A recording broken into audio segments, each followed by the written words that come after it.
35년간 학교 행정실에서 일했습니다. 남편을 떠나보낸 지 5년. 혼자 사는 삶에 익숙해졌습니다. 그런데 어느 날 며느리에게서 전화가 왔습니다. 다음 주 토요일 저희 엄마 생신이거든요. 그 말 속에 빠진 것이 있었습니다. 같이 가자는 말이 없었습니다. 나는 언제부터 가족 사진에서 사라졌을까? 언제부터 필요할 때만 찾는 사람이 됐을까? 그래서 그녀는 결심했습니다. 더 이상 보이지 않는 사람으로 살지 않겠다고, 더 이상 당하지 않겠다고, 가족이란 이름으로 존엄을 깎아내리는 관계는 끝내는 게 맞습니다. 이제 나를 위한 삶을 시작합니다. 구독, 좋아요가 힘이 됩니다. 감사합니다. 김정희는 오늘도 오전 10시에 일어났습니다. 침대 옆 탁자 위에는 물컵 하나, 안경 하나, 시계 하나가 정확히 놓여 있었습니다. 35년간 학교 행정실에서 일하며 몸에 밴 습관이었습니다. 모든 물건에는 제자리가 있고 모든 시간에는 용도가 있었습니다.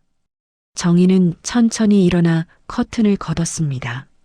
4월의 햇살이 방 안으로 쏟아져 들어왔습니다. 창밖으로 보이는 작은 공원에는 벚꽃이 한창이었습니다. 벌써 1년이 지났네. 작년 이맘때도 저 벚꽃을 봤습니다. 남편 영수가 옆에 있었습니다. 아니, 5년 전이었습니다. 시간이 이렇게 빨리 가는지 몰랐습니다. 정희는 세면대로 가서 찬물로 얼굴을 씻었습니다. 거울 속 자신을 봤습니다. 65세. 주름이 깊어졌지만 표정은 단정했습니다. 오늘은 화요일이니까. 그녀는 침실로 돌아와 작은 수첩을 펼쳤습니다. 남편이 선물한 수첩이었습니다. 10년째 같은 종류를 쓰고 있었습니다. 수첩에는 일주일 일정이 칸칸이 적혀 있었습니다. 월요일 빨래, 청소, 화요일 마트, 저녁 산책, 수요일 도서관, 목요일 병원 정기검진, 금요일 여유, 토요일 여유, 일요일 교회 한 달에 한 번 정희는 펜으로 오늘 날짜에 작은 체크를 했습니다. 하루가 시작됐다는 의미였습니다. 거실로 나왔습니다. 작은 빌라 2층, 방 2개에 거실 하나. 혼자 살기에는 넉넉했습니다. 햇빛이 잘 들어 늘 따뜻했습니다. 남편이 세상을 떠난 뒤 정희는 이곳으로 이사했습니다. 아들 부부에게 큰 아파트를 내주고 자신은 작은 집으로 왔습니다. 그게 당연하다고 생각했습니다. 엄마는 혼자니까 작은 데서도 괜찮잖아요. 며느리의 말이 맞았습니다. 혼자 사는데 큰 집이 필요 없었습니다. 정희는 천천히 창문을 열었습니다. 봄바람이 들어왔습니다. 아래층 화단에서 개나리 향기가 올라왔습니다. 날씨 참 좋네요. 혼잣말이 늘었습니다. 남편이 세상을 떠난 뒤로 말 상대가 줄어들었기 때문입니다. 처음엔 이상했습니다. 대답 없는 말을 계속하는 게. 하지만 이제는 익숙했습니다. 하지만 외롭다고 생각하지는 않았습니다. 외로움과 고요함은 다른 것이었습니다. 정희는 고요함이 좋았습니다. 부엌으로 가서 아침을 준비했습니다. 토스트 한 장, 삶은 계란 반 개, 우유 한 컵. 35년간 같은 메뉴였습니다. 학교 출근 전에 먹던 아침이었습니다. 식탁에 앉아 천천히 먹으면서 창밖을 봤습니다. 아래층 화단을 할머니 한 분이 가꾸고 계셨습니다. 부지런하시네. 정희도 예전에는 화단을 가꿨습니다. 아파트에 살 때 작은 베란다에 화분을 여러 개 두고 키웠습니다. 토마토, 상추, 허브까지. 손주가 와서 따먹는 걸 좋아했습니다. 할머니, 이거 내가 따도 돼? 그럼 많이 따먹어. 그때가 좋았습니다. 손주가 와서 웃고 며느리가 어머님 덕분에 신선한 거 먹네요라고 말하고. 하지만 이제는 화분이 없었습니다. 이사하면서 다 버렸습니다. 혼자 키우기엔 부담스러웠습니다. 정희는 설거지를 마치고 외출 준비를 했습니다. 마트 가는 날이었습니다. 장바구니를 챙기고 지갑을 확인하고 마스크를 챙겼습니다. 현관에서 신발을 신으려는 순간이었습니다. 휴대폰이 울렸습니다. 정희는 잠시 멈칫했습니다. 요즘 전화가 울리는 일이 드물었습니다. 보험 광고나 스팸 전화가 대부분이었습니다. 화면을 봤습니다. 며느리라고 떴습니다. 심장이 빠르게 뛰었습니다. 며느리가 먼저 전화하는 일은 거의 없었습니다. 보통은 문자로 용건만 전했습니다. 급한 일이 생긴 걸까? 손주가 아픈 건 아닐까? 여보세요? 정희의 목소리에는 긴장이 묻어났습니다. 어머님, 안녕하세요. 목소리는 밝았습니다. 하지만 어딘가 어색했습니다. 너무 밝았습니다. 응, 수진아. 무슨 일이니? 아, 별일 아니고요. 다음 주 토요일에 저희 엄마 생신이거든요. 정희는 고개를 끄덕였습니다. 사돈 생신이면 축하 인사를 드려야겠다고 생각했습니다. 작년에는 꽃다발을 보냈었습니다. 그래, 어머님 몇 살 되시는데? 63이요. 그래서 가족들이랑 조촐하게 모일까 해서요. 좋지. 어디서 하는데? 아, 그건 저희가 알아서 할게요. 이상했습니다. 장소를 물었는데 대답이 애매했습니다. 그럼 내가 뭘 준비할까?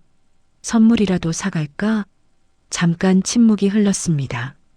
짧지만 명확한 침묵이었습니다. 아, 어머님은 편하게 계세요. 저희가 알아서 할게요. 편하게 계시라는 말. 정희는 그 말이 익숙했습니다. 며느리가 자주 쓰는 표현이었습니다. 그래도 축하 선물이라도 챙겨야지. 케이크라도 주문할까? 괜찮아요, 어머님. 그냥 편히 쉬세요. 저희가 다 준비했어요. 그래. 네, 어머님. 그럼 저 바빠서요. 나중에 연락드릴게요. 전화는 짧게 끝났습니다. 정희는 휴대폰을 내려놓고 현관을 나섰습니다. 계단을 내려가면서도 계속 생각했습니다. 뭔가 이상했습니다. 조촐하게 모인다는 말, 편하게 계시라는 말, 저희가 알아서 한다는 말, 그 사이에 빠진 말이 있었습니다. 같이 가자는 말이 없었습니다. 정희는 발걸음을 멈췄습니다. 혹시 내가 잘못 들은 걸까? 아니면 나중에 다시 연락이 올까? 아니야, 그냥 바빠서 그런 거겠지. 스스로를 다독이며 다시 걸었습니다. 마트까지는 걸어서 15분 거리였습니다. 정희는 천천히 걸었습니다. 급할 일이 없었습니다. 마트 앞에 도착했습니다. 평일 오전이라 사람이 많지 않았습니다. 정희는 카트를 끌고 안으로 들어갔습니다. 채소 코너에서 멈췄습니다. 신선한 상추와 오이가 놓여 있었습니다. 이거 사서 반찬해 줄까?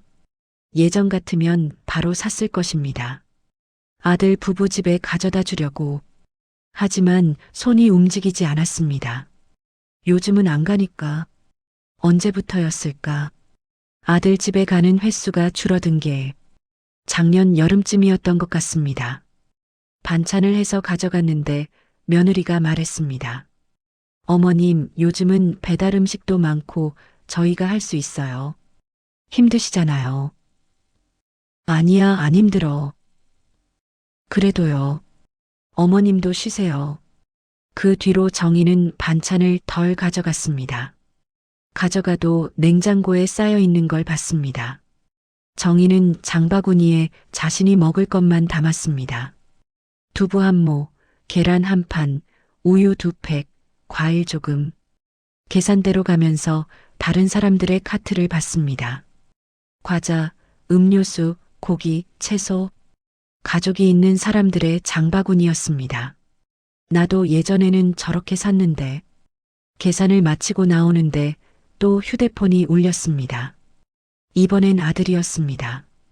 정희는 마트 앞 벤치에 앉아 전화를 받았습니다. 어머니, 지금 괜찮으세요? 응, 장 보고 나오는 길이야.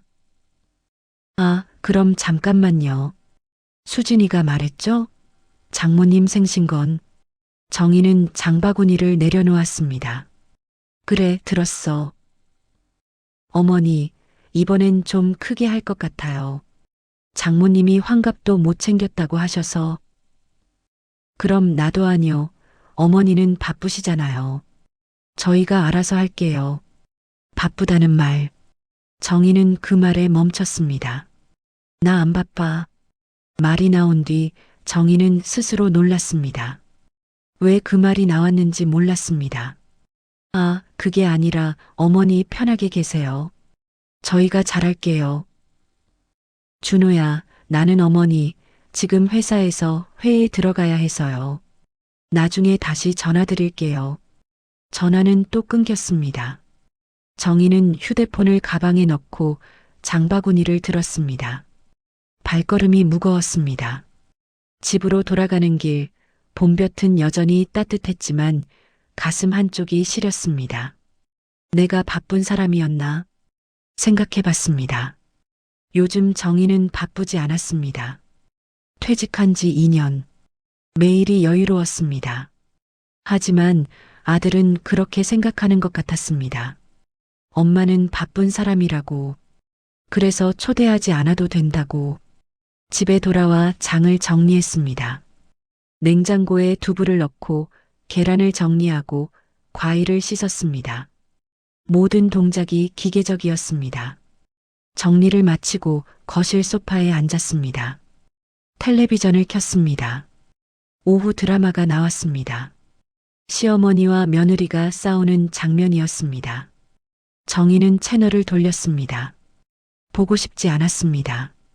대신 휴대폰을 꺼냈습니다. 사진첩을 열었습니다. 가장 최근 사진은 3개월 전이었습니다. 설날에 아들 부부와 찍은 사진. 손주도 함께 있었습니다. 사진 속 정희는 웃고 있었습니다. 하지만 어딘가 어색한 웃음이었습니다. 천천히 위로 올렸습니다. 작년 추석, 작년 여름, 재작년 크리스마스. 사진마다 정희의 위치가 달랐습니다. 처음에는 가운데 있었습니다. 그 다음엔 옆으로, 그 다음엔 구석으로, 그리고 어느 순간부터는 사진 자체가 없었습니다. 언제부터 빠졌을까? 가족 사진에서 자신이 사라진 시점을 찾으려 했지만 정확히 알 수 없었습니다. 서서히 지워진 것 같았습니다. 정희는 휴대폰을 내려놓고 창밖을 봤습니다. 해가 기울고 있었습니다. 나 지금 뭐 하는 거지? 저녁을 먹고 나서 정희는 수첩을 펼쳤습니다. 다음 주 토요일 칸을 봤습니다. 비어 있었습니다. 펜을 들어 작은 글씨로 적었습니다. 장모님 생신? 물음표 하나가 종이 위에 남았습니다. 그 물음표가 무엇을 의미하는지 정희는 알았습니다. 나는 가는가 안 가는가가 아니었습니다. 나는 초대받았는가 아닌가였습니다. 밤이 깊어졌습니다. 정희는 침대에 누웠지만 잠이 오지 않았습니다. 천장을 보다가 옆으로 돌아 누웠습니다. 남편이 있던 자리는 여전히 비어 있었습니다. 5년이 지났지만 여전히 비어 있었습니다. 여보, 나 뭘 잘못한 걸까요? 대답은 없었습니다. 내가 너무 예민한 걸까요? 아니면 정말 나를 부르지 않은 걸까요? 바람 소리만 창문을 스쳤습니다. 정희는 이불을 당겨 올렸습니다. 봄밤은 따뜻했지만 몸은 차가웠습니다. 잠이 오지 않았습니다. 눈을 감아도 머릿속이 복잡했습니다. 며느리의 목소리가 들렸습니다. 편하게 계세요. 아들의 목소리가 들렸습니다. 어머니는 바쁘시잖아요. 그 말들이 계속 맴돌았습니다. 나는 정말 바쁜 사람일까? 정희는 눈을 떴습니다. 어둠 속에서 천장을 봤습니다. 그때 깨달았습니다. 바쁜 게 아니라 필요 없는 사람이라는 걸. 가족 행사에 있어도 그만, 없어도 그만인 사람이라는 걸. 가슴이 먹먹했습니다. 아니야, 그럴 리 없어. 스스로를 다독였습니다. 하지만 불안은 가라앉지 않았습니다. 정희는 다시 옆으로 돌아 누웠습니다. 이불 속에서 손을 꼭 쥐었습니다. 밤은 깊었고 집은 조용했고 정희는 혼자였습니다. 내일은 괜찮겠지. 스스로에게 말했습니다. 하지만 확신할 수 없었습니다. 뭔가 시작되고 있다는 느낌이 들었습니다. 뭔지는 모르겠지만 좋지 않은 무언가가. 새벽 2시가 넘어서야 정희는 잠들었습니다. 며칠이 지났지만 연락은 없었습니다. 정희는 매일 아침 일어나자마자 휴대폰을 확인했습니다. 혹시 아들이나 며느리에게서 연락이 왔을까? 혹시 어머님 역시 같이 가셔야죠라는 메시지가 와 있을까? 하지만 화면은 조용했습니다. 수요일 아침 정희는 도서관에 갔습니다. 평소 즐겨가는 곳이었습니다. 조용하고 햇빛이 잘 들고 사람들이 많지 않았습니다. 책 사이를 걸으며 제목들을 읽었습니다. 소설, 에세이, 자기계발서. 한 권을 꺼내 펼쳤습니다. 나이 듦에 대하여라는 제목의 에세이였습니다. 첫 페이지를 읽었습니다. 나이가 든다는 것은 보이지 않게 된다는 것이다. 정희는 그 문장에서 멈췄습니다. 보이지 않게 된다. 그 말이 가슴에 와닿았습니다. 나도 보이지 않는 사람이 됐나? 책을 덮고 자리에 앉았습니다. 창가 자리였습니다. 밖으로 공원이 보였습니다. 젊은 엄마가 아이와 함께 놀고 있었습니다. 아이가 웃으며 뛰어다녔습니다. 엄마가 따라가며 웃었습니다. 나도 저랬었는데. 준호가 어렸을 때가 떠올랐습니다. 공원에서 함께 뛰어놀고 그네를 밀어주고 아이스크림을 사주던 시절. 그때는 행복했습니다. 남편도 있었고 아들도 어렸고 모든 게 단순했습니다. 언제부터 복잡해진 걸까? 정희는 한숨을 쉬었습니다.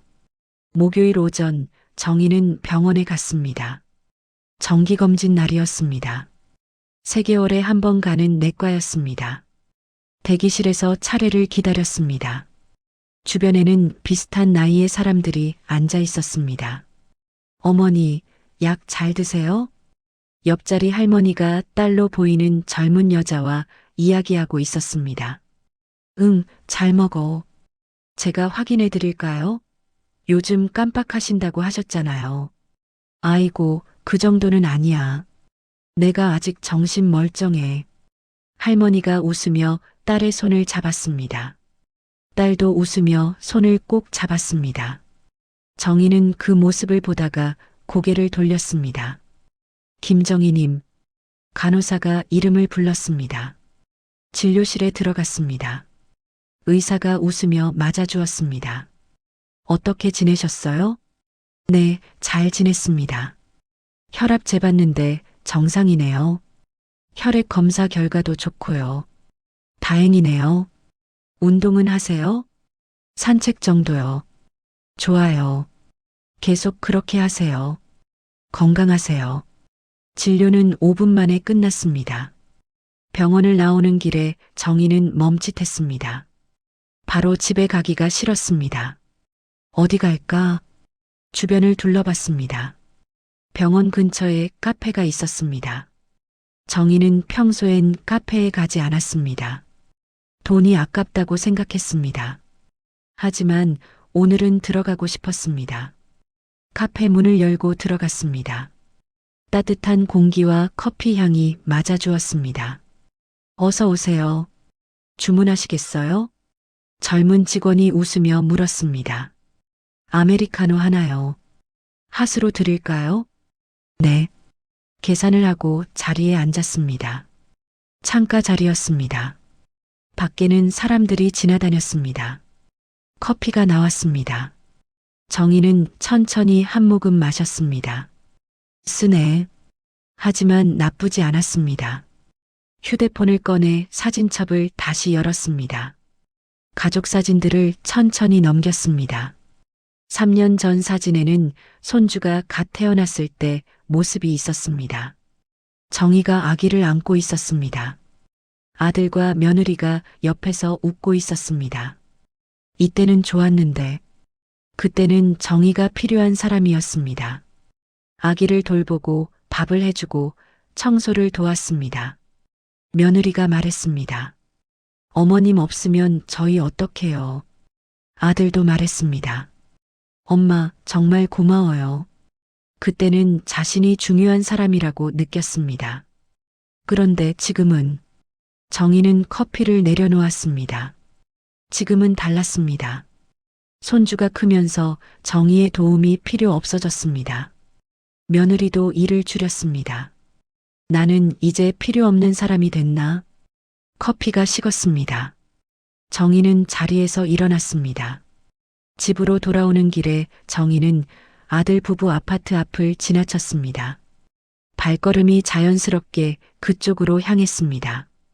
걸어서 10분 거리, 정희 명의로 된 집, 아파트 정문 앞에 섰습니다. 경비 아저씨가 인사했습니다. 어머님, 오랜만이에요. 네, 그러게요. 아드님 댁에 가세요? 아, 아니요. 그냥 지나가다가. 그러세요? 아드님은 요즘 잘 지내시죠? 네, 잘 지내요. 경비 아저씨와 짧게 인사하고 정희는 돌아섰습니다. 올라갈까 말까? 잠시 고민했지만 결국 올라가지 않았습니다. 미리 말하지도 않았는데 정희는 천천히 걸어 나왔습니다. 휴대폰을 꺼내 아들에게 문자를 보냈습니다. 준호야, 나 엄마야. 지금 너희 집 앞인데 잠깐 올라가도 될까? 전송을 누르고 정희는 아파트 앞 벤치에 앉았습니다. 답장은 10분 뒤에 왔습니다. 어머니, 오늘은 안 계세요. 수진이가 친정 갔어요. 저도 회사에 있고요. 정희는 화면을 보다가 천천히 일어섰습니다. 그래, 그렇구나. 집으로 돌아가는 길, 마트 앞을 지나쳤습니다. 화요일에 다녀왔으니 갈 필요가 없었습니다. 하지만 발걸음이 멈췄습니다. 반찬이라도 해줄까? 예전처럼 반찬을 해서 가져다 주면 좋아할까? 아니면 이제는 그것도 필요 없을까? 정희는 한참을 서 있다가 그냥 지나쳤습니다. 필요 없다고 했잖아. 집에 도착한 건 오후 4시였습니다. 현관문을 열고 들어갔습니다. 조용한 집, 혼자만의 공간. 신발을 벗고 거실로 들어가려는데 휴대폰이 울렸습니다. 아들이었습니다. 정희의 심장이 뛰었습니다. 여보세요? 어머니, 통화 괜찮으세요? 그래, 괜찮아. 저 오늘 아파트 경비 아저씨가 연락했는데요. 어머니가 왔다 가셨다면서요? 아, 응. 지나가다가 잠깐. 무슨 일 있으세요? 미리 말씀하셨으면 제가 퇴근하고 갔는데. 아니야, 별일 아니야. 그냥 근처 지나가다가. 침묵이 흘렀습니다. 어머니, 혹시 뭐 필요하신 거 있으세요? 필요한 것. 정희는 그 말을 되뇌었습니다. 아니, 없어. 그럼 왜 오셨어요? 그냥 보고 싶어서. 말이 나온 뒤 정희는 입을 다물었습니다. 너무 솔직한 말이었습니다. 아, 그러세요. 그럼 다음에 미리 말씀하세요. 저희도 준비할 수 있게. 준비. 또 그 단어였습니다. 준호야. 네, 어머니. 나 다음 주 토요일에 같이 가면 안 될까? 전화기 너머로 침묵이 흘렀습니다. 길고 무거운 침묵이었습니다. 정희는 숨을 참았습니다. 대답을 기다렸습니다. 어머니, 그게. 아들의 목소리가 조심스러웠습니다. 왜? 내가 가면 안 돼? 아니, 그게 아니라 장모님 생신이잖아요. 가족끼리만 조촐하게 하려고요. 나도 가족이잖아. 말이 나온 뒤 정희는 자신의 목소리가 떨리는 걸 느꼈습니다. 어머니, 그게 아니라 어머니는 그런 자리 불편해 하시잖아요. 누가 그래? 내가 언제 불편하다고 했어? 정희의 목소리가 커졌습니다. 아니, 그러니까 어머니는 항상 조용히 계시고 사람 많은데 별로 안 좋아하시잖아요. 그래서 저희가 편하게 하시라고. 편하게? 나를 빼는 게 편한 거야? 어머니, 왜 이러세요? 아들의 목소리도 커졌습니다. 나는 왜 이러냐고 물어. 너희는 왜 나를 빼는 거야? 어머니, 지금 무슨 말씀하시는 거예요? 저희가 뭘 잘못했다고. 잘못한 게 없으면 나도 데려가. 왜 나만 빼? 어머니, 정말. 정희는 전화를 끊어버렸습니다. 손이 떨렸습니다. 온몸이 떨렸습니다. 내가 뭘 한 거지? 휴대폰을 소파에 던지고 주저앉았습니다. 가슴이 두근거렸습니다. 숨이 가빴습니다. 진정해. 진정하자. 하지만 진정되지 않았습니다. 분노였습니다. 슬픔이었습니다. 배신감이었습니다. 모든 감정이 뒤섞여 가슴속에서 끌어올랐습니다. 정희는 그날 저녁을 먹지 않았습니다. 소파에 앉아 창밖을 보며 시간을 보냈습니다. 해가 지고 어둠이 왔고 거리에 불이 켜졌습니다. 휴대폰이 여러 번 울렸습니다. 아들이었습니다. 받지 않았습니다. 밤 9시 며느리에게서 문자가 왔습니다. 어머님, 준우한테 들었어요. 저희가 잘못 생각했나 봐요. 정희는 화면을 봤지만 답장하지 않았습니다. 또 문자가 왔습니다. 어머님도 같이 가셔야죠. 저희가 미안해요. 정희는 입술을 깨물었습니다. 이제 와서 초대하는 것, 그게 더 서러웠습니다. 답장을 쓰기 시작했습니다. 미안할 거면 처음부터 초대했어야지. 하지만 보내지 않고 지웠습니다. 대신 이렇게 썼습니다. 이제 와서 그러지 마. 너희끼리 잘해. 전송 버튼을 누르려다 멈췄습니다. 이것도 아니야. 정희는 문자를 모두 지웠습니다. 그리고 휴대폰을 내려놓았습니다. 밤 11시 정희는 서랍을 열었습니다. 서류철이 가지런히 놓여 있었습니다. 35년간의 습관. 모든 것을 기록하고 정리하고 보관하는 습관. 등기부등본을 꺼냈습니다. 소유자 김정희. 분명히 적혀 있었습니다. 통장 내역을 꺼냈습니다. 아들에게 보낸 돈들이 차곡차곡 기록돼 있었습니다.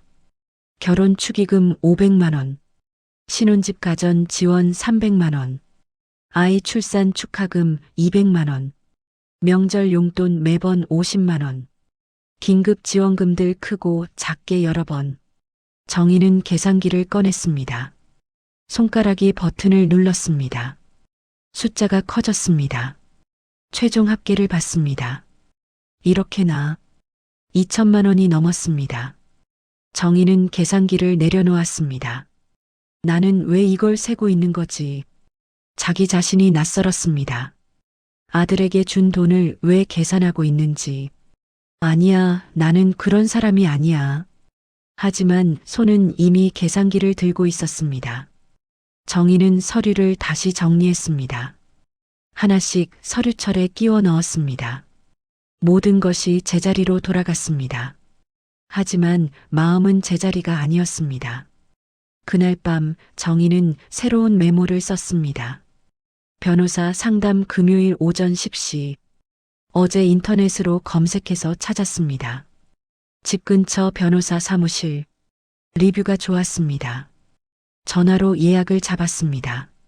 어떤 상담이세요? 부동산 관련입니다. 알겠습니다. 금요일 10시에 뵙겠습니다. 예약을 하고 나서 정희는 한참을 앉아 있었습니다. 내가 정말 이럴 거야? 변호사 상담, 법적 절차, 명도 소송, 그런 단어들이 낯설었습니다. 하지만 필요했습니다. 알아는 봐야지. 정희는 수첩에 메모를 적고 펜을 놓았습니다. 창밖에 달이 떠 있었습니다. 정희는 달을 보며 중얼거렸습니다. 이제 끝낼 때가 됐나 봐요. 무엇을 끝낸다는 건지 정확히 몰랐습니다. 관계를 끝낸다는 건지, 참는 것을 끝낸다는 건지. 하지만 한 가지는 확실했습니다. 더 이상 이렇게 살 수 없다는 것. 더 이상 보이지 않는 사람으로 살 수 없다는 것. 정희는 침대에 누웠습니다. 눈을 감았지만 잠은 오지 않았습니다. 머릿속에서 생각들이 맴돌았습니다. 아들의 얼굴, 며느리의 목소리, 손주의 웃음, 그리고 자신의 모습. 나는 어떤 사람이었을까? 평생 일했습니다. 책임감 있게, 성실하게 남편을 돌봤습니다. 아플 때도 힘들 때도 아들을 키웠습니다. 최선을 다해서.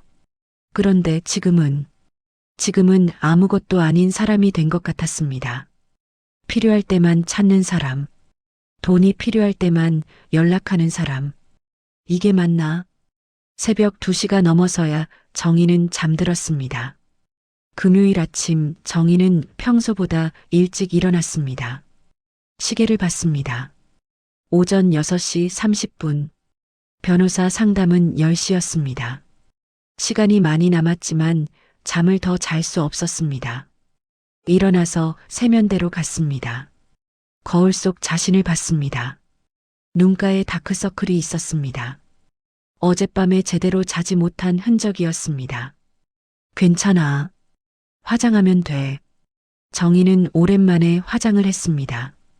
평소에는 선크림 정도만 발랐는데 오늘은 파운데이션까지 발랐습니다. 옷장을 열었습니다. 어떤 옷을 입어야 할까? 변호사 사무실에 가는 건 처음이었습니다. 검은색 바지와 흰색 블라우스를 꺼냈습니다. 깔끔하고 단정한 옷차림. 35년간 학교에 출근할 때 입던 스타일이었습니다. 옷을 입고 거울을 봤습니다. 낯설지 않았습니다. 오히려 익숙했습니다. 이런 모습이 나답네. 일하던 시절의 자신. 책임감 있고 단정하고 흔들리지 않던 자신. 언제부터 그 모습을 잃어버렸을까? 정희는 가방을 챙겼습니다.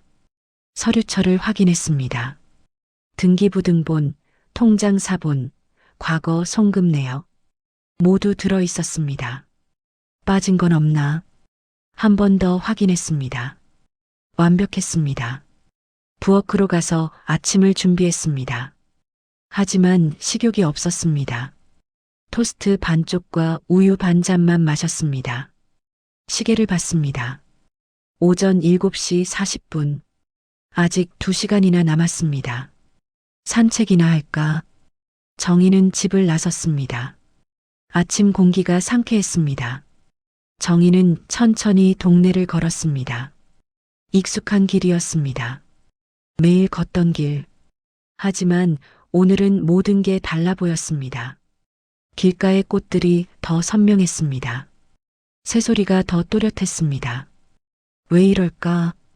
아마도 긴장 때문이었을 것입니다. 중요한 일을 앞두고 있었으니까. 공원 벤치에 앉았습니다. 노인들이 운동하고 있었습니다. 아침 산책을 나온 강아지들이 뛰어다녔습니다. 평화로운 풍경이었습니다. 하지만 정희의 마음은 평화롭지 않았습니다. 휴대폰을 꺼냈습니다. 아들에게서 문자가 와 있었습니다. 어젯밤에 온 것 같았습니다. 어머니, 제가 잘못 말했어요. 같이 가셔야죠. 토요일에 같이 가요. 정희는 문자를 읽고 또 읽었습니다. 이제 와서 초대하는 것. 어제 전화로 따지고 나서야 초대하는 것. 이게 진심일까? 정희는 답장을 쓰려다 멈췄습니다. 뭐라고 써야 할지 몰랐습니다. 정희는 휴대폰을 가방에 넣었습니다. 나중에 생각하자. 지금은 변호사 상담에 집중해야 했습니다. 오전 9시 30분 정희는 변호사 사무실로 향했습니다. 역 근처 건물 3층. 생각보다 가까웠습니다. 엘리베이터를 타고 올라갔습니다. 3층 버튼을 눌렀습니다. 문이 열리자 복도가 나왔습니다. 여러 개의 문이 있었습니다. 김혜진 법률사무소, 문패를 찾았습니다. 깊게 숨을 들이쉬고 문을 열었습니다. 어서 오세요. 젊은 여직원이 밝게 맞아주었습니다. 10시에 예약한 김정희입니다. 아, 네. 잠시만 기다려주세요. 대기실에 앉았습니다. 깔끔하고 조용한 공간이었습니다. 벽에는 각종 자격증과 상패가 걸려 있었습니다. 잡지가 테이블 위에 놓여 있었습니다. 정희는 하나를 집어들었지만 내용이 눈에 들어오지 않았습니다. 가슴이 두근거렸습니다. 괜찮아. 상담만 받는 거야. 결정은 나중에 해도 돼. 스스로를 다독였습니다. 김정희님? 문이 열리고 여자 변호사가 나왔습니다. 30대 중반쯤 돼 보였습니다. 단정한 정장에 안경을 쓰고 있었습니다. 인상이 부드러웠습니다. 네, 저예요. 안녕하세요. 김혜진 변호사입니다. 들어오세요. 상담실로 들어갔습니다. 책상 하나와 의자 2개가 있었습니다. 창문으로 햇빛이 들어왔습니다. 편하게 앉으세요. 정희는 의자에 앉았습니다. 가방을 무릎 위에 올렸습니다. 변호사가 웃으며 물었습니다. 어떤 일로 오셨어요? 정희는 잠시 망설였습니다. 그리고 천천히 말했습니다. 저 제명의 집이 하나 있어요. 네. 그 집에 지금 아들 부부가 살고 있는데요. 변호사는 고개를 끄덕이며 메모를 시작했습니다. 계속 말씀하세요. 혹시 그 집을 돌려받을 수 있나요? 변호사의 손이 잠시 멈췄습니다. 그리고 조심스럽게 물었습니다. 돌려받는다는 게 아드님 부부를 내보내고 싶다는 말씀이신가요? 네. 정희의 목소리가 작아졌습니다. 변호사는 잠시 정희를 바라봤습니다.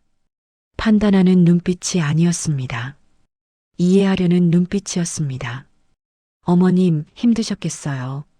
그 한마디에 정희의 눈시울이 붉어졌습니다. 등기부등본 가져오셨어요? 네, 여기요. 정희는 가방에서 서류철을 꺼냈습니다. 손이 약간 떨렸습니다. 변호사는 서류를 받아 천천히 살펴봤습니다. 명의는 완전히 어머님 소유시네요. 공동명의도 아니고. 네. 남편이 살아있을 때 산 집이에요. 남편 돌아가시고 제 명의로 바꿨어요. 그럼 법적으로는 가능합니다. 본인 소유 집이니까요. 정희는 숨을 내쉬었습니다. 하지만 변호사가 조심스럽게 말을 이었습니다. 가족 간 문제라서 과정이 쉽지 않을 수 있어요. 어떻게 해야 하나요? 먼저 아드님과 대화를 시도하셔야 해요. 합의가 되면 가장 좋고요. 만약 안 되면요? 그럼 내용 증명을 보내야 해요. 퇴거를 요청하는 공식 문서요. 그래도 안 나가시면 명도 소송까지 가야 할 수 있어요. 명도 소송.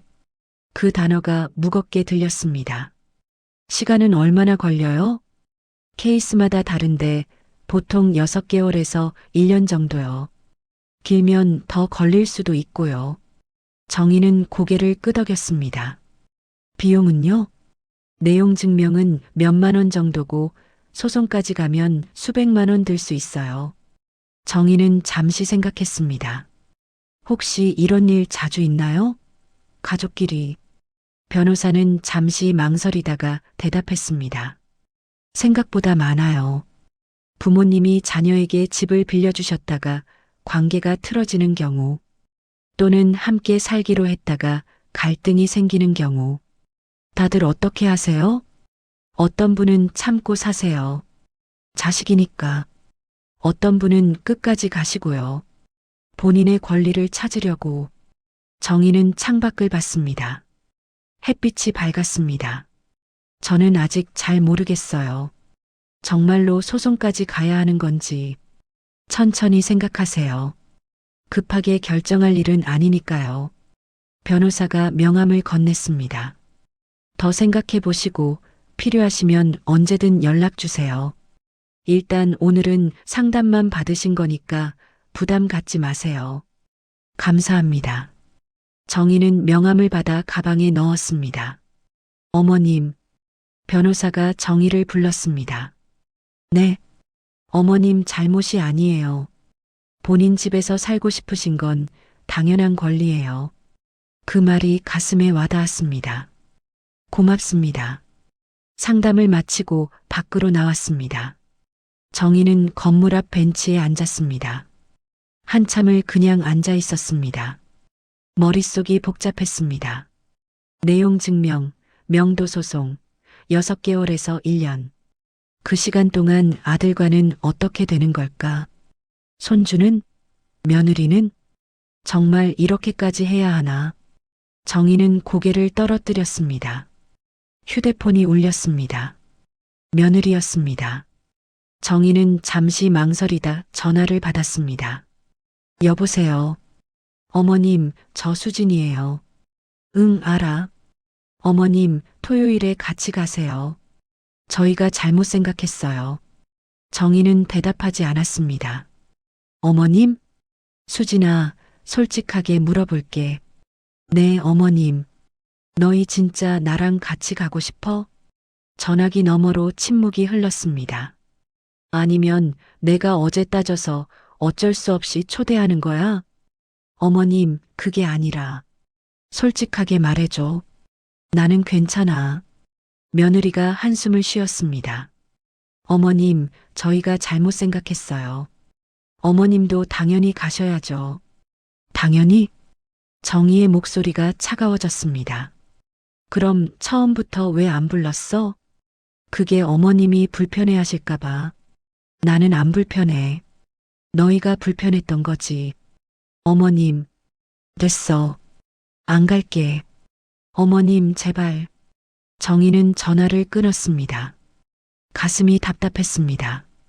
집으로 돌아오는 길에 정희는 다시 아들 부부 아파트 앞을 지나쳤습니다. 이번엔 멈추지 않았습니다. 그냥 천천히 걸어 지나갔습니다. 내 집인데 내가 왜 못 가는 거지? 법적으로는 정희의 집이었습니다. 하지만 실제로는 아들의 집이었습니다. 정희는 그 아이러니가 슬펐습니다. 집에 도착했습니다. 현관문을 열고 들어갔습니다. 신발을 벗으려는데 또 휴대폰이 울렸습니다. 아들이었습니다. 정희는 한참을 화면을 보다가 받았습니다. 여보세요. 어머니, 수진이한테 들었어요. 뭘? 토요일에 안 오신다고요? 왜요? 같이 가자고 했잖아요. 정희는 거실로 들어가 소파에 앉았습니다. 준호야, 솔직하게 말해줘. 뭐요? 너희 진짜 나랑 같이 가고 싶었어? 어머니, 무슨 말씀이세요? 처음부터 초대할 생각이었어? 아니면 내가 따져서 어쩔 수 없이? 침묵이 흘렀습니다. 정희는 그 침묵이 답이라는 걸 알았습니다. 그래, 알겠어. 어머니, 나는 안 갈 거야. 너희끼리 잘해. 어머니, 왜 이러세요? 요즘 너무 예민하세요. 예민. 그 단어가 또 나왔습니다. 준호야. 네. 너 나한테 뭘 바라는 거니? 무슨 말씀이세요? 내가 조용히 돈만 보내고 아무 말도 안 하고 필요할 때만 나타나고 그렇게 있으면 되는 거야? 어머니, 지금 무슨 소리 하시는 거예요? 나도 사람이야. 나도 가족 행사에 가고 싶고 같이 웃고 싶고 인정받고 싶어. 어머니는 어머니잖아요. 아들의 목소리가 터졌습니다. 그래, 어머니지. 근데 어떤 어머니? 편할 때만 찾는 어머니? 돈 필요할 때만 연락하는 어머니? 그런 게 아니라. 그럼 뭐야? 설명해봐. 왜 나를 처음부터 초대 안 했어? 아들이 대답하지 못했습니다. 정희는 눈을 감았습니다. 알겠어.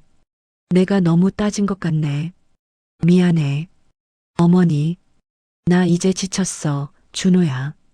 생각 좀 할 시간이 필요해. 무슨 생각이요? 우리 관계, 내 삶, 그런 것들. 어머니, 무슨 말씀인지 모르겠어요. 정희는 한숨을 쉬었습니다. 나도 잘 모르겠어. 근데 이렇게는 못 살 것 같아. 어머니, 시간 좀 줘. 나도 정리할 게 있어. 전화를 끊었습니다. 정희는 그날 오후 내내 집에만 있었습니다. 소파에 앉아 창밖을 봤습니다. 구름이 천천히 흘러갔습니다. 변호사의 말이 떠올랐습니다. 본인 집에서 살고 싶으신 건 당연한 권리예요. 당연한 권리. 하지만 그 권리를 찾으려면 아들과 싸워야 했습니다. 이게 맞는 걸까? 정희는 확신할 수 없었습니다. 저녁 6시 정희는 서랍을 다시 열었습니다. 서류철을 꺼냈습니다. 변호사 명함을 꺼냈습니다. 한참을 바라봤습니다. 전화할까? 하지만 손이 움직이지 않았습니다. 대신 정희는 새로운 종이를 꺼냈습니다. 그리고 적기 시작했습니다. 내가 원하는 것. 펜을 들고 한참을 생각했습니다. 무엇을 원하는 걸까? 집을 돌려받는 거? 아들과의 관계를 회복하는 거? 인정받는 거? 정희는 천천히 적었습니다. 나를 인정받고 싶다. 가족의 일원으로 대우받고 싶다. 내 집에서 살고 싶다. 하지만 아들과의 관계는 유지하고 싶다. 마지막 줄을 쓰고 나서 정희는 펜을 멈췄습니다. 이게 문제네. 집을 돌려받으려면 아들과 싸워야 했습니다. 하지만 아들과의 관계는 유지하고 싶었습니다. 두 가지를 동시에 가질 수 있을까? 정희는 고개를 저었습니다. 어려울 거야. 그날 밤 정희는 오래 잠을 이루지 못했습니다. 천장을 보다가 옆으로 누웠다가 다시 천장을 봤습니다. 새벽 1시 정희는 일어나 물을 마셨습니다. 거실 창문을 열었습니다. 밤바람이 들어왔습니다. 별이 많이 보였습니다. 정희는 별을 보며 생각했습니다. 엄마, 나 어떡하면 좋아요? 하늘에 물었습니다. 정희의 어머니는 10년 전에 돌아가셨습니다. 대답은 없었습니다. 하지만 정희는 어머니가 뭐라고 했을지 알았습니다. 내 삶을 살아라. 자식 눈치 보지 말고. 어머니는 항상 그랬습니다. 강했습니다. 자기 의견이 분명했습니다. 나는 엄마처럼 강하지 못해. 정희는 중얼거렸습니다. 하지만 어머니의 말이 맞는 것 같았습니다. 내 삶을 살아야 해. 정희는 창문을 닫고 다시 침대로 갔습니다. 이번엔 잠이 왔습니다. 토요일이 왔습니다. 정희는 평소처럼 10시에 일어났습니다. 오늘은 사돈생신 파티가 있는 날이었습니다. 정희는 초대받지 못했습니다. 아니, 나중에 초대받았지만 거절했습니다. 오늘 뭐 하지? 평소처럼 수첩을 펼쳤습니다. 토요일 칸에는 여유라고 적혀 있었습니다. 정희는 그 글자를 지우고 새로 적었습니다. 나만의 시간. 혼자 보내는 토요일. 나쁘지 않았습니다. 아침을 먹고 정희는 외출 준비를 했습니다. 어디론가 가고 싶었습니다. 백화점에 갔습니다. 오랜만이었습니다. 정희는 온 매장을 둘러봤습니다. 예쁜 블라우스가 눈에 들어왔습니다. 한번 입어볼까? 피팅룸에서 입어봤습니다. 잘 어울렸습니다. 사야겠다. 15만 원. 비쌌지만 샀습니다. 그 다음 화장품 매장에 갔습니다. 젊은 직원이 다가왔습니다. 어머님, 피부 관리 받으세요? 아니요. 한번 해보실래요? 오늘 이벤트 중이에요. 정희는 잠시 망설였습니다. 얼마예요? 무료예요. 제품 구매 안 하셔도 돼요. 그럼 해볼게요. 의자에 앉아 피부 관리를 받았습니다. 직원이 정성스럽게 마사지해 주었습니다. 피부 좋으세요? 그래요? 네, 탄력이 있으세요. 칭찬을 들으니 기분이 좋았습니다. 관리를 마치고 거울을 봤습니다. 얼굴이 환해 보였습니다. 기초 세트 하나 주세요. 감사합니다. 20만 원. 또 큰 돈이었지만 아깝지 않았습니다. 점심은 백화점 식당가에서 먹었습니다. 파스타를 시켰습니다. 혼자 먹는 식사였지만 외롭지 않았습니다. 오히려 자유로웠습니다. 식사를 마치고 카페에 들어갔습니다. 라떼를 주문했습니다. 창가 자리에 앉아 사람들을 봤습니다. 가족들, 연인들, 친구들 모두 함께였습니다. 나도 누군가와 함께 있고 싶을까 생각해 봤습니다. 아니었습니다. 지금 이 순간은 혼자가 좋았습니다.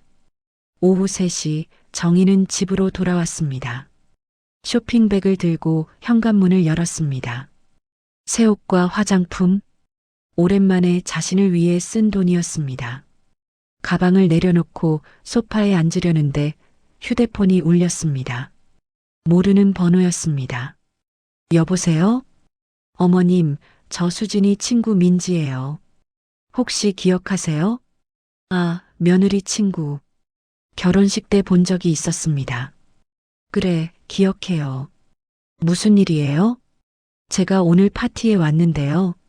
정희의 몸이 굳었습니다. 어머님이 안 오셔서 좀 이상하다 싶었어요. 혹시 괜찮으세요? 나는 괜찮아요. 그게 제가 봐도 좀 그런 것 같아서요. 시어머님도 당연히 오셔야 하는 자리 아닌가요? 정희는 입술을 깨물었습니다. 고마워요, 민지 씨. 근데 괜찮아요. 내가 바빠서 못 간 거예요. 정말요? 그럼 다행이고요. 전화를 끊었습니다. 정희는 휴대폰을 소파에 던졌습니다. 바빴다고 했네. 거짓말이었습니다. 바쁘지 않았습니다. 초대받지 못한 것이었습니다. 정희는 새로 산 옷을 꺼냈습니다. 예쁜 블라우스, 옷을 입고 거울을 봤습니다. 잘 어울렸습니다. 좋네. 그때 또 전화가 왔습니다. 이번엔 아들이었습니다. 정희는 전화를 받지 않았습니다. 곧 문자가 왔습니다. 어머니, 파티 잘 끝났어요. 어머니 안 오셔서 다들 물어보시더라고요. 정희는 문자를 읽고 답장을 쓰기 시작했습니다. 다음부턴 처음부터 초대해. 나중에 억지로 하지 말고. 전송 버튼을 눌렀습니다. 답장은 오지 않았습니다. 그날 저녁 정희는 혼자 조용히 저녁을 먹었습니다. 김치찌개를 끓였습니다. 혼자 먹기에 딱 좋은 양이었습니다. 식사를 마치고 설거지를 했습니다. 거실로 나와 소파에 앉았습니다. 오늘 하루를 떠올렸습니다. 백화점, 새 옷, 화장품, 혼자 먹은 점심, 카페. 나쁘지 않은 하루였습니다. 오히려 좋았습니다. 이런 게 내 삶이구나. 휴대폰을 확인했습니다. 아들에게서 답장이 와 있었습니다. 어머니, 죄송해요. 다음부턴 꼭 처음부터 말씀드릴게요. 정희는 문자를 읽었지만 답장하지 않았습니다. 대신 서랍을 열었습니다. 변호사 명함을 꺼냈습니다. 한참을 바라봤습니다. 아직은 아닌 것 같아. 싸우고 싶지 않았습니다. 소송하고 싶지 않았습니다. 하지만 이대로 있을 수도 없었습니다. 다른 방법이 있을 거야. 정희는 명함을 다시 서랍에 넣었습니다. 그리고 새로운 메모지를 꺼냈습니다. 내가 할 수 있는 것들 천천히 적기 시작했습니다. 아파트는 내 명의로 계속 유지. 하지만 당장 돌려받지는 않음. 매달 생활비 송금은 중단. 더 이상 일방적으로 도와주지 않음. 나를 존중하지 않으면 거리를 둠. 내 삶을 다시 세움. 6가지를 적고 정희는 펜을 멈췄습니다. 이 정도면 될까? 싸우지 않으면서도 나를 지키는 방법. 해보자. 정희는 메모를 접어 지갑에 넣었습니다. 항상 가지고 다니며 기억하려고. 창밖에 밤이 깊어갔습니다. 정희는 새로운 옷을 정리하고 화장품을 욕실에 놓고 침대에 누웠습니다. 오늘 하루 나쁘지 않았어. 혼자였지만 외롭지 않았습니다. 오히려 온전했습니다. 정희는 눈을 감았습니다. 이제 시작이라는 걸 알았습니다. 나는 할 수 있어. 작은 목소리로 중얼거렸습니다. 그리고 잠이 들었습니다. 월요일 아침 정희는 결심을 실행에 옮기기로 했습니다. 첫 번째 할 일은 자동이체 해지였습니다. 아침을 먹고 은행으로 향했습니다. 걸어서 20분 거리, 천천히 걸었습니다. 은행에 도착해 번호표를 뽑았습니다. 10번. 앞에 4명이 기다리고 있었습니다. 의자에 앉아 차례를 기다렸습니다. 가슴이 두근거렸습니다. 긴장됐습니다. 이거 하면 돌이킬 수 없어. 하지만 해야 했습니다. 10번 고객님, 정희의 차례가 왔습니다. 창구로 갔습니다. 젊은 여직원이 웃으며 맞아주었습니다. 어떻게 오셨어요? 자동이체 해지하려고요. 네, 통장 주세요. 정희는 가방에서 통장을 꺼냈습니다. 손이 약간 떨렸습니다. 직원이 컴퓨터를 확인했습니다. 어느 자동이체를 해지하시겠어요? 여기, 이거요. 아들 계좌로 가는 매월 50만 원을 가리켰습니다. 확인됐습니다. 정말 해지하시겠어요? 네. 처리 완료됐습니다. 다음 달부터 이체가 안 나갑니다. 감사합니다. 은행을 나오는 길, 정희는 깊게 숨을 들이쉬었습니다. 첫 번째, 끝. 가슴이 답답했지만 후회는 없었습니다. 오후 정희는 휴대폰을 꺼냈습니다. 아들에게 문자를 보냈습니다. 준호야, 시간 있을 때 만나서 이야기 좀 하자. 답장이 왔습니다. 어머니, 무슨 일이에요? 괜찮으세요? 응, 괜찮아. 그냥 할 이야기가 있어서. 언제 시간 돼? 이번 주 금요일 저녁은 어때요? 좋아. 밖에서 보자. 조용한 식당에서. 알겠어요. 제가 예약할게요. 대화가 끝났습니다. 정희는 휴대폰을 내려놓고 창밖을 봤습니다. 금요일까지 뭘 말해야 하지. 정리가 필요했습니다. 그날 오후 정희는 집에서 메모를 쓰기 시작했습니다. 아들에게 하고 싶은 말, 제목을 적고 내용을 적어 나갔습니다. 나도 존중받고 싶다. 필요할 때만 찾지 말아달라. 가족 행사에 처음부터 포함시켜달라. 매달 보내던 돈은 이제 안 보낼 것이다. 하지만 너희를 미워하는 건 아니다. 다만 서로 존중하는 관계가 되고 싶다. 6가지를 적고 정희는 펜을 멈췄습니다. 이 정도면 전달될까? 연습이 필요했습니다. 정희는 거울 앞에 섰습니다. 준호야, 엄마가 할 말이 있어. 목소리가 떨렸습니다. 아니야, 떨리면 안 돼. 다시 시도했습니다. 준호야, 엄마 말 좀 들어줘. 이번엔 조금 나았습니다. 정희는 여러 번 연습했습니다. 화요일 정희는 도서관에 갔습니다. 책을 읽으며 마음을 정리하고 싶었습니다.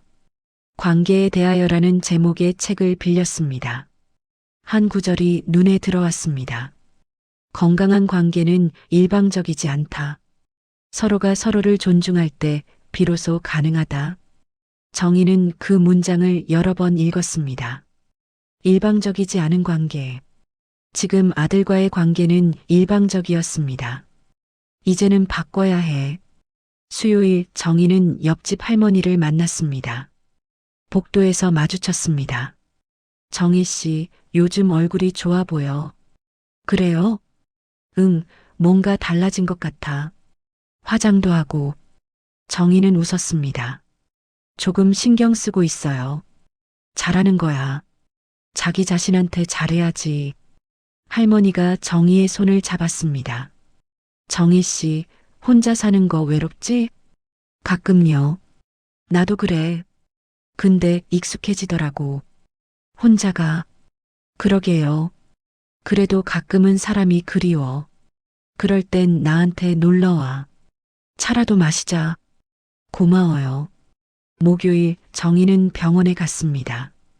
정기검진은 아니었지만 담당 의사에게 상담받고 싶었습니다.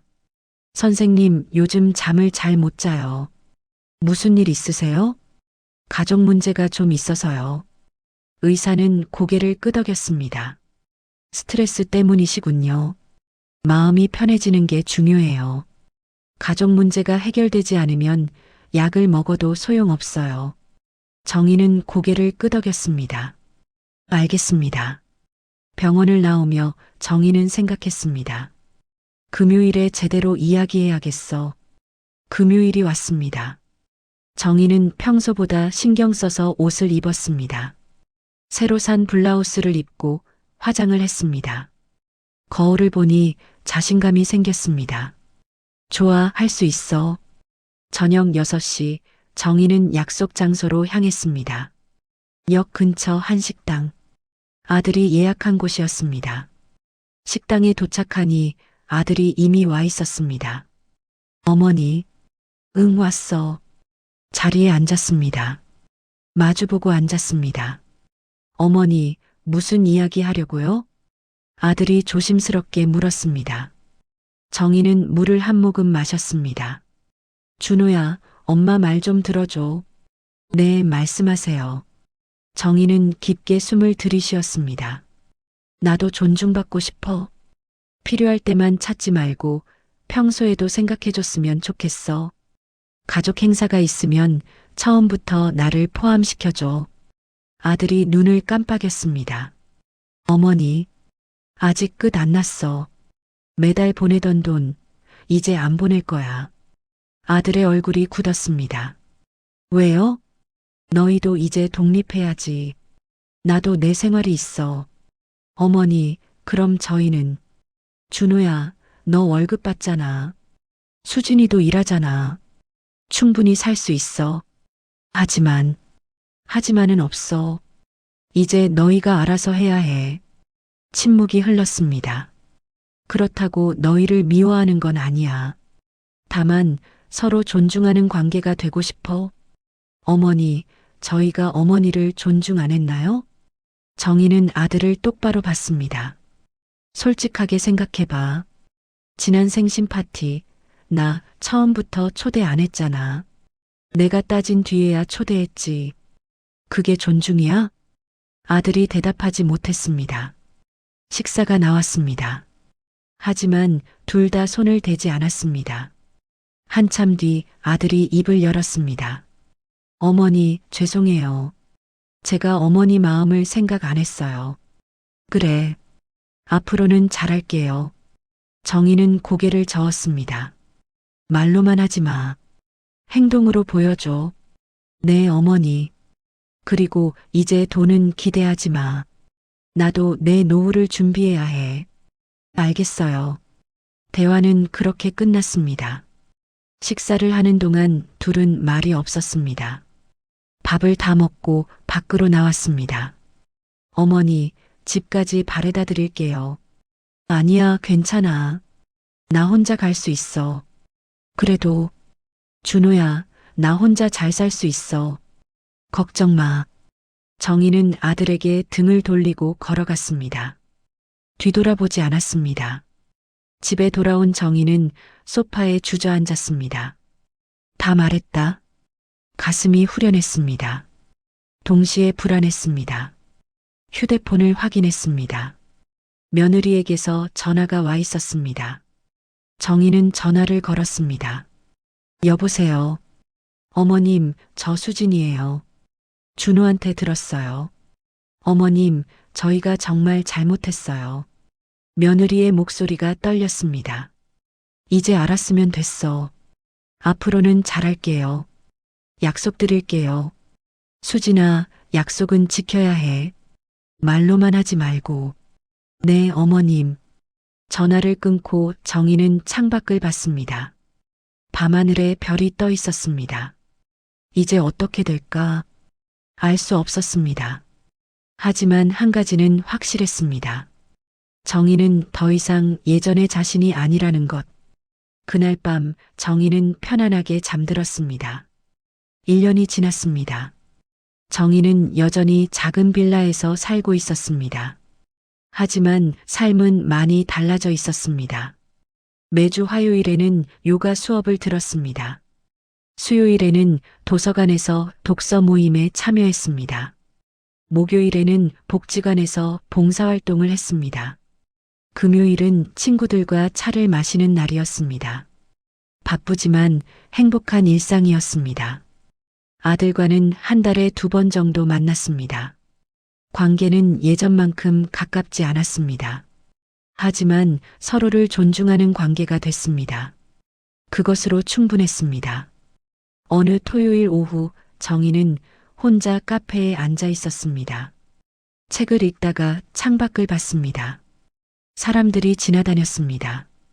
각자의 삶을 살고 있었습니다. 정희도 마찬가지였습니다. 자신만의 삶을 살고 있었습니다. 누구의 엄마가 아닌, 누구의 아내가 아닌, 온전히 김정희라는 한 사람으로. 휴대폰이 울렸습니다. 손주였습니다. 할머니. 응, 손주야. 할머니, 나 이번에 시험 100점 맞았어. 와, 대단하다. 잘했어. 고마워, 할머니. 할머니 보고 싶어. 정희는 미소 지었습니다. 할머니도 보고 싶어. 곧 보자. 응, 할머니. 사랑해. 나도 사랑해. 전화를 끊고 정희는 창밖을 다시 봤습니다. 가슴이 따뜻했습니다. 사랑받고 있었습니다. 그리고 사랑하고 있었습니다. 하지만 예전처럼 일방적이지 않았습니다. 서로 주고받는 관계였습니다. 건강한 관계였습니다. 정희는 책을 덮고 일어났습니다. 집으로 돌아갈 시간이었습니다. 카페를 나서며 정희는 하늘을 올려다봤습니다. 구름 한 점 없이 맑았습니다. 좋은 날이야. 정희는 웃으며 걸었습니다. 천천히 하지만 확실하게. 자신만의 길을. 끝이 아니었습니다. 시작이었습니다. 새로운 삶의 시작. 온전히 자신을 위한 삶의 시작. 그리고 정희는 알았습니다. 가족이란 이름으로 존엄을 깎아내리는 관계는 끝내는 게 맞다는 것을. 그리고 그 끝에서 새로운 시작을 만들 수 있다는 것을. 정희는 집으로 향했습니다. 작지만 따뜻한 집. 혼자이지만 외롭지 않은 집. 자신만의 공간. 그곳에서 정희는 온전한 자기 자신으로 살아가고 있었습니다.